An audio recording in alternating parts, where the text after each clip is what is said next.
One night, my life turned upside down. I was forced out of my home by my husband and mother-in-law, who were supposed to be my family. It was sudden, harsh, and left me with nothing. I had no place to go, no plan and no one to turn to. As I sat outside, feeling lost and broken, I had two choices: give up or fight back. The easiest option was to return to where I came from. But deep inside, I knew that would mean accepting defeat, and I couldn't let that happen. So I decided to stay and figure things out, no matter how hard it would be. I spent that night sitting in a quiet corner, wondering what to do. The pain and fear felt overwhelming, so I prayed with all my heart, asking for help. The next morning, I went to a place of worship to seek peace. After praying, I noticed a small board with handwritten notes pinned to it. One of them caught my eye. Room available. Call this number. I called immediately.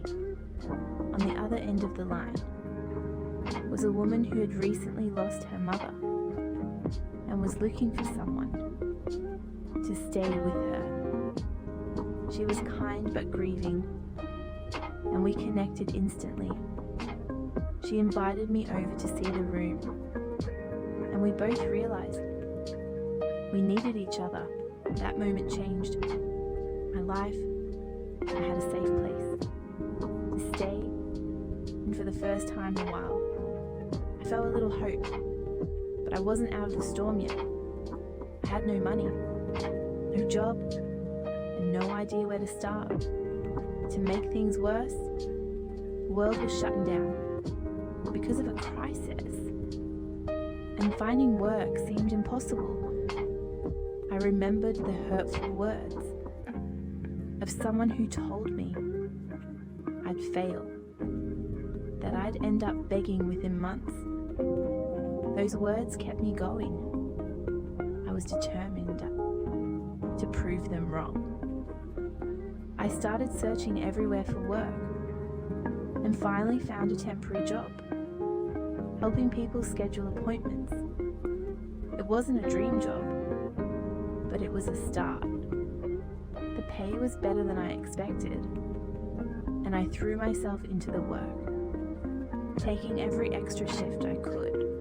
With each paycheck, I set small goals for myself. First job, I bought a bed, then I saved for a chair, table, and kitchen items. Slowly, I turned an empty room into a cozy home. Every little thing, but felt like a victory. Months passed, and my hard work started to pay off. My job supervisor noticed my dedication and offered me a more stable position. With that security period, I began dreaming bigger. I wanted to build something for myself, something I could be proud of. I began by watching videos and learning everything I could about creating beautiful, scented candles. With my savings dot, I bought a few supplies and started making candles.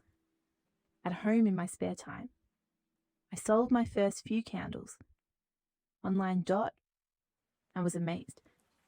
And people loved them. Over time, my little business grew. I started getting custom orders, and soon I had enough demand to launch my own website. Each sale felt like 0.000 step closer to my independence. Looking back, it's incredible to think about how far I've come. A year and a half ago, I was homeless and heartbroken. Today, I have a stable job, a small but thriving candle business, and a peaceful home filled with light. literally and figuratively. The journey wasn't easy. There were tears, doubts, and many nights where I wanted to give up. But I kept going because I knew I deserved better.